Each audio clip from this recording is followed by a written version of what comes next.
ಇನ್ನು ಸಂಪುಟ ವಿಸ್ತರಣೆ ಅದು ಯಾಕೆ ಇಷ್ಟು ತಡ ಆಗ್ತಾ ಇದೆಯೋ ದೇವ್ರಿಗೆ ಗೊತ್ತು. ಒಂದು ಪಟ್ಟಿ ಫೈನಲೈಸ್ ಮಾಡೋಕ್ಕೆ ನಾಯಕರುಗಳು ಇಷ್ಟೊಂದೆಲ್ಲ ಕಸರತ್ತು ಮಾಡ್ತಾ ಇದ್ದಾರೆ ಅಂದರೆ ಏನು ಅರ್ಥ ಇದು? ಯತೀಂದ್ರ ಹೇಳಿಕೆ ಕೊಟ್ಟಿದ್ದಾರೆ, ಇಲ್ಲ ಸಂಪುಟ ವಿಸ್ತರಣೆ ಬಗ್ಗೆ ಇವತ್ತು ಚರ್ಚೆ ಆಗುತ್ತೆ ಅಂತ. ಮುಖ್ಯಮಂತ್ರಿಗಳನ್ನು, ಮಾಜಿ ಮುಖ್ಯಮಂತ್ರಿಗಳನ್ನು ವರಿಷ್ಠರು ಕರೆದಿದ್ದಾರೆ, ಡಿ ಕೆ ಶಿವಕುಮಾರ್ ಅವ್ರನ್ನ ಮತ್ತು ಸಿದ್ದರಾಮಯ್ಯನವ್ರನ್ನ. ಚರ್ಚೆ ಆದಮೇಲೆ ಸಂಪುಟ ವಿಸ್ತರಣೆ ಆಗುತ್ತೆ ಅಂತಾರೆ ಯತೀಂದ್ರ ಸಿದ್ದರಾಮಯ್ಯ.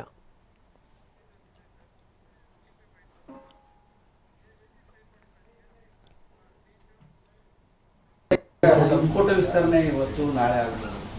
ಹೌದು, ನಮ್ಮ ಹೈಕಮಾಂಡ್ ಅವರು ಮುಖ್ಯಮಂತ್ರಿಗಳನ್ನ, ತಂದೆಯವ್ರನ್ನ ಮತ್ತು ಬೇರೆ ವರಿಷ್ಠರನ್ನು ಕೂಡ ಕರೆದಿದ್ದಾರೆ. ಸೊ ಇವತ್ತೆಲ್ಲ ಚರ್ಚೆ ಆಗುತ್ತೆ. ಚರ್ಚೆ ಆದಮೇಲೆ ಅವ್ರು ತೀರ್ಮಾನ ತೆಗೆದುಕೊಂಡು ಸಂಪುಟ ವಿಸ್ತರಣೆ ಮಾಡ್ತಾರೆ. ಸೊ ಇವತ್ತು ರಾತ್ರಿಯೇ ಸಚಿವ ಸಂಪುಟ ಪಟ್ಟಿ ಅಂತಿಮ ಆಗಬಹುದು. ದೆಹಲಿಯಲ್ಲೇ ಇದ್ದಾರೆ C M D K Shivakumar. ಇವತ್ತು ರಾತ್ರಿ ಹೈಕಮಾಂಡ್ ನಾಯಕರ ಜೊತೆ ಚರ್ಚೆ ಮಾಡ್ತಾರೆ. ಅದಾದಮೇಲೆ ಪಟ್ಟಿ ಫೈನಲ್ ಆಗುತ್ತೆ. ಗುರುವಾರ ನೂತನ ಸಚಿವರು ಪ್ರಮಾಣ ವಚನ ಸ್ವೀಕಾರ ಮಾಡಬಹುದು. ಸೊ ಅದನ್ನೇ ಯತೀಂದ್ರ ಸಿದ್ದರಾಮಯ್ಯ ಕೂಡ ಹೇಳಿರೋದು. ಇಲ್ಲ, ಈ ಡಿ ಕೆ ಶಿವಕುಮಾರ್ ಅವ್ರನ್ನ, ಸಿದ್ದರಾಮಯ್ಯವ್ರನ್ನ ವರಿಷ್ಠರು ಕರೆದಿದ್ದಾರೆ, ಚರ್ಚೆ ಆದಮೇಲೆ ಸಂಪುಟ ವಿಸ್ತರಣೆ ಆಗುತ್ತೆ ಅಂತ ಹೇಳಿದ್ದಾರೆ. ಬರೀ ಇದಕ್ಕೆ ಸಂಬಂಧಪಟ್ಟಂಗೆ ಸಿದ್ದರಾಮಯ್ಯವರು ಕೂಡ ಮಾತಾಡಿದ್ದಾರೆ. ಏನು ಹೇಳ್ತಾರೆ ನೋಡೋಣ. ಸಿದ್ದರಾಮಯ್ಯ ಸರ್, ಸಂಜೆ ರಿಟರ್ನ್ ಸರ್, ಸಂಜೆ ರಿಟರ್ನ್ ಸರ್. ಯಾವತ್ತಾಗ್ಬೋದು ಸರ್? ಅಲ್ಲ ಅಲ್ಲ ಹಾಂ, ಅಲ್ಲ ಇವತ್ತು ಡಿಸ್ಕಷನ್ ಆಗುತ್ತೆ, ಫೈನಲ್ ಆಗ್ಬಿಡುತ್ತೆ ಇವತ್ತು. ಇದು ಸಿದ್ದರಾಮಯ್ಯವ್ರ ಮಾತು. ಯಾವಾಗ ಆಗುತ್ತೆ ಅಂತಂದರೆ ಈ ಮುಖ್ಯಮಂತ್ರಿಗಳನ್ನ ಕೇಳಬೇಕ್ರಯ್ಯ, ನಮಗೇನು ಗೊತ್ತು ಅನ್ನೋಂಥ ಮಾತನ್ನು ಹೇಳಿದರು. ಅದಾದಮೇಲೆ ಬಹುತೇಕ ಇವತ್ತು ಫೈನಲ್ ಆಗಬಹುದು ಅನ್ನೋದನ್ನು ಕೂಡ ಸಿದ್ದರಾಮಯ್ಯನವರು ಹೇಳಿದ್ದಾರೆ.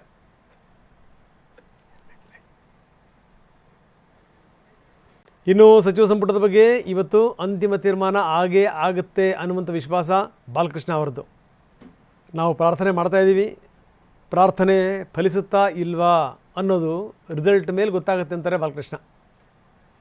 ಮಾತು ಕೊಟ್ಟಿದ್ದಾರೆ ಅಂತೇಳಿ ಸರ್, ಯಾಕಂದ್ರೆ ಶಾಸಕರು ಆಪ್ತರಾಗಿದ್ರೆ ಇಲ್ಲ ನೋಡ್ರಿ, ನಾವು ಅವ್ರು ಆಪ್ತರಾಗಿದ್ದಂಥದ್ದು ನಮ್ಮ ಜಿಲ್ಲೆಯವರು ಅಂತಕ್ಕಂಥ ಒಂದು ಕಾರಣ, ನಮ್ಮ ಜಿಲ್ಲೆಯವ್ರಿಗೆ ಒಂದು ಹುದ್ದೆ ಸಿಗಲಿ ಅಂತಕ್ಕಂಥ ವಿಶೇಷ. ನಾನು ಹಂಗಂತ ನಾನು ಆಪ್ತ ಆಗಿದ್ದೀನಿ, ನಾನು ಕೊಡಿ ಅಂತಕ್ಕಂಥ ಕ್ಲೈಮ್ ನಾನು ಮಾಡಲ್ಲ. ನಾನು ನಿಮ್ಮ ಪರವಾಗಿ ಬ್ಯಾಟಿಂಗ್ ಮಾಡ್ತಿದ್ದೆ, ನನಗೆ ಕೊಡಿ, ನಾನು ನಿಮ್ಮ ಪರವಾಗಿದ್ದೀನಿ, ನನಗೆ ಕೊಡಿ ಅಂತಕ್ಕಂಥ ಕ್ಲೈಮ್ ಇಲ್ಲ. ನಮಗೆ ಅರ್ಹತೆ ಮೇಲೆ ತೀರ್ಮಾನ ಮಾಡಿ ಅಂತ ಕೇಳಿದ್ದೀವಿ ಅಷ್ಟೇ. ನಾವು ನಮ್ಮ ಜಿಲ್ಲೆಯವರು ಒಬ್ಬರು ಈ ರಾಜ್ಯದ ಉನ್ನತ ಸ್ಥಾನವನ್ನು ಪಡಿಬೇಕು ಅಂತಕ್ಕಂಥ ಅಭಿಪ್ರಾಯವನ್ನು ವ್ಯಕ್ತಪಡಿಸ್ತಂಥವ್ರು. ಹಾಗಂತ ನಾನು ಅದನ್ನೇ ಇಟ್ಕೊಂಡು ನಿಮ್ಮ ಜೊತೆ ಇದ್ದೀನಿ, ನಾನು ನನಗೆ ಮಾಡಿ ಅನ್ನೋಂಥ ವಿಚಾರ ನಾನೆಲ್ಲೂ ಕೂಡ ಮಂಡನೆ ಮಾಡಿಲ್ಲ. ಆ ರೀತಿ ಏನಿಲ್ಲ. ಬಟ್ ಹೊಸ ಮುಖಗಳಿಗೆ ಕೊಡಬೇಕು ಅಂತಕ್ಕಂಥದ್ದು ರಾಹುಲ್ ಗಾಂಧಿಯವ್ರ ಅಭಿಪ್ರಾಯ. ಹಳಬರಿಗೆ 40%, 60% ಹೊಸಬರಿಗೆ ನೀವು ಗುರುತಿಸಿ ಅಂತಕ್ಕಂಥ ವಿಚಾರವನ್ನು ರಾಹುಲ್ ಗಾಂಧಿಯವರು ಪ್ರಸ್ತಾಪ ಮಾಡಿದ್ದಾರೆ. ಬಹುಶಃ ಅದರಂತೆ ಎಲ್ರಿಗೂ ಕೂಡ ಆಗ್ತದೆ ಹೊಸಬರಿಗೆ. ಬಹುತೇಕ ಬಾಲಕೃಷ್ಣ ಅವರ ಹೆಸರು ಫೈನಲ್ ಆಗಿದೆ ಹಂಗೆ ಹೇಳೋಕ್ಕಾಗಲ್ಲ. ಆಗಬೇಕು ಅಂತಕ್ಕಂಥ ನಾವು ಕೂಡ ಒತ್ತಾಸೆಯನ್ನು ಇಟ್ಟಿದ್ದೇವೆ. ನೋಡೋಣ ಏನು ತೀರ್ಮಾನ ಮಾಡ್ತಾರೆ. ಸಿ ಎಂ ಅವರೇನಿದೆ, ಯಾರಿಗೂ ಮಾತು ಕೊಟ್ಟಿಲ್ಲ. ಅಂತಿಮವಾದಂಥ ತೀರ್ಮಾನ ರಾಹುಲ್ ಗಾಂಧಿ ಅವರೇನೆ. ಇಲ್ಲಿ ಯಾರು ಕೂಡ ಬೇರೆಯವ್ರಿಗೆ ಯಾರಿಗೂ ಮಾತು ಕೊಟ್ಟು ನಾನು ನೀನು ಮಾಡ್ತೀನಿ ಅಂತಕ್ಕಂಥದ್ದೆಲ್ಲ. ಎಲ್ಲರೂ ಅವರ ಅಭಿಪ್ರಾಯ ಮಂಡನೆ ಮಾಡ್ತಾರೆ. ರಿಪೋರ್ಟ್ ಇದೆ ಈಗಾಗಲೇ ನಮ್ಮ ಹೈಕಮಾಂಡಲ್ಲಿ, ಯಾರ್ಯಾರ ಬಗ್ಗೆ ಏನೇನು ಅಂತ ಆ ರಿಪೋರ್ಟ್ ಮೇಲೆ ತೀರ್ಮಾನ ಮಾಡ್ತಾರೆ. ಆ ರೀತಿ ಏನಿಲ್ಲ. ಬನ್ನಿ, ನಮ್ಮ ಪ್ರತಿನಿಧಿ ಪ್ರಸನ್ನ ಈಗ ನಮ್ಮೊಂದಿಗೆ ನೇರ ಸಂಪರ್ಕದಲ್ಲಿದ್ದಾರೆ. ಪ್ರಸನ್ನ, ಅಂತೂ ಇಂತೂ ಏನು ಅಂದರೆ ಸಿದ್ದರಾಮಯ್ಯನವರು ಕೂಡ ಹೇಳಿದರು, ಮೋಸ್ಟ್ ಲೈಕ್ಲಿ ಇವತ್ತು ಫೈನಲೈಸ್ ಆಗುತ್ತೆ ಅಂತ. ಸಿದ್ದರಾಮಯ್ಯನವರ ಪುತ್ರ ಕೂಡ ಅದೇ ಮಾತನ್ನು ಹೇಳಿದರು, ಇಲ್ಲ ಇವತ್ತು ಫೈನಲೈಸ್ ಆಗ್ಬೋದು ಅಂತ. ಯಾಕಂದರೆ ಮುಖ್ಯಮಂತ್ರಿಗಳು, ಮಾಜಿ ಮುಖ್ಯಮಂತ್ರಿಗಳು, KPCC ಅಧ್ಯಕ್ಷರು ಎಲ್ಲರೂ ಕೂಡ ದೆಹಲಿನಲ್ಲಿದ್ದಾರೆ. ಭಾಳ ಆಶ್ಚರ್ಯಕರ ಸಂಗತಿ. ಯಾಕಂದರೆ ಕರ್ನಾಟಕದಲ್ಲಿ ಇಷ್ಟೊಂದು ಸಮಸ್ಯೆಗಳಿದೆ. ಇದು ಯಾವುದೋ ಒಂದು ಪಟ್ಟಿ ಫೈನಲ್ ಮಾಡೋಕ್ಕೆ ಹಿಂಡು ದಂಡು ಎಲ್ಲ ಹೋಗಬೇಕಲ್ಲ. ಏನು ಕರ್ಮ ನೋಡಿ ಇದು ನಿಜವಾಗ್ಲೂ. ಯಾಕಂದರೆ AICC ಅಧ್ಯಕ್ಷರೇ ಕರ್ನಾಟಕದವರು. ಏನು ಮುಖ್ಯಮಂತ್ರಿಗಳಿಗೆ, ಮಾಜಿ ಮುಖ್ಯಮಂತ್ರಿಗಳಿಗೆ ಗೊತ್ತಿಲ್ದಿರುವಂಥ ಸಂಗತಿನ ಕರ್ನಾಟಕದಲ್ಲಿ ಏನು ಎತ್ತ ಅಂತ. ಸೊ ಅಂಥದ್ರಲ್ಲಿ ಇವರು ಪಟ್ಟಿ ಹಿಡ್ಕೊಂಡು ಪದೇ ಪದೇ ಹೋಗಬೇಕು, ಪದೇ ಪದೇ ಕಾಯಬೇಕು ಅಂತಂದ್ರೆ ಏನು ಅರ್ಥ ಇದು? 108 ಸಮಸ್ಯೆಗಳಿರುವಂಥ ಸಂದರ್ಭದಲ್ಲಿ, ಜೊತೆಗೆ ಈ ಸರ್ಕಾರ ಬಂದ ತಕ್ಷಣ ಚೆನ್ನಾಗಿ ಟೇಕ್ ಆಫ್ ಆಗಿದೆ. ಇಂಥ ಸಂದರ್ಭದಲ್ಲಿ ಇವರು ಅನಗತ್ಯ ಈ ಕಾಲಹರಣ ಮಾಡೋದು ಬಿಟ್ಟು, ವಿಳಂಬ ಮಾಡೋದನ್ನು ಬಿಟ್ಟು ಭಾಳ ಬೇಗ ಪಟ್ಟಿ ಫೈನಲ್ ಮಾಡಿದ್ರೆ ಚೆನ್ನಾಗಿರುತ್ತೇನೋ, ಏನಂತೀರಿ? ಹೌದು ರಂಗನಾಥ್, ಈ ಹಿಂದೆ ಇದೇ ಕಾಂಗ್ರೆಸ್ನ ನಾಯಕರು ಹೈಕಮಾಂಡ್ನ ಕಲ್ಚರ್ ಅಷ್ಟರ ಮಟ್ಟಿಗೆ ಒಳ್ಳೆಯದಲ್ಲ ಅನ್ನುವಂಥ ಅರ್ಥದಲ್ಲಿ ಮಾತನಾಡ್ತಾ ಇದ್ರು. ಆದರೆ ಇದೀಗ ಹೈಕಮಾಂಡ್ ಕಲ್ಚರ್ ಎಷ್ಟರ ಮಟ್ಟಿಗೆ ರಾಜ್ಯ ಕಾಂಗ್ರೆಸ್ನ ನಾಯಕರನ್ನ ದೆಹಲಿಯಲ್ಲಿ ಠಿಕಾಣಿ ಹೂರುವಂತೆ ಮಾಡಿದೆ ಅಂತಂದ್ರೆ, ಒಂದೊಂದು ಪಟ್ಟಿಗೆ ಅನುಮತಿ ಪಡೆಯೋದಕ್ಕೆ ಮೂರು ಬಾರಿ ದೆಹಲಿಗೆ ಪ್ರಯಾಣ ಬೆಳೆಸುವಂತಹ ಈ ರೀತಿಯ ಪ್ರಸಂಗಗಳು ನಡೀತಾ ಇದ್ದಾವೆ. ಕೆ.ಸಿ. ವೇಣುಗೋಪಾಲ್ ಮತ್ತು ಮಲ್ಲಿಕಾರ್ಜುನ್ ಖರ್ಗೆ ಅವರು ಯಾವ ಕ್ಷಣದಲ್ಲಿ ಬೇಕಾದರೂ ಕ್ಯಾಬಿನೆಟ್ ವಿಸ್ತರಣೆ ಆಗಬಹುದು ಅನ್ನುವಂಥದ್ದನ್ನು ಹೇಳ್ತಿದ್ದಾರೆ ಹೊರತು ಅದಕ್ಕೆ ಮುಹೂರ್ತವಂತೂ ಈ ತನಕವೂ ಕೂಡ ಫಿಕ್ಸ್ ಆಗಿಲ್ಲ. ನಿನ್ನೆ ಒಂದು ಸಭೆ ನಡೆಯಬೇಕಾಗಿತ್ತು, ಆದರೆ ಆ ಸಭೆ ನಡೆದಿಲ್ಲ. ಇವತ್ತು ಮಧ್ಯಾಹ್ನದ ತನಕವೂ ಕೂಡ ಸಿದ್ದರಾಮಯ್ಯನವರು ದೆಹಲಿಯಲ್ಲಿ ಲಭ್ಯರಿರೋದಿಲ್ಲ. ಸಂಜೆಯ ವೇಳೆಗೆ ಅವರು ಮೈಸೂರಿನಿಂದ ವಾಪಸ್ ದೆಹಲಿಗೆ ಪ್ರಯಾಣವನ್ನು ಬೆಳೆಸ್ತಾರೆ.